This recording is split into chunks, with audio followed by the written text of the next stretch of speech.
سورہ انفال مدنی ہے. قرآن پاک کی ترتیب کے اعتبار سے اس کا نمبر 8 ہے. نزول کے اعتبار سے اس کا نمبر 88 ہے، 88 ہے. مدنی صورت ہے. ہجرت کے بعد اس کا نزول ہوا. یہ وہ صورت ہے جو مکمل ایک ساتھ نازل ہوئی ہے.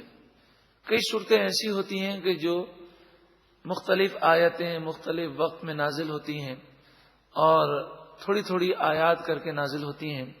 یہ وہ سورہ مبارکہ ہے کہ جو ایک ساتھ نازل ہوئی. اس میں 75 آیتیں ہیں اور 10 رکوع ہیں.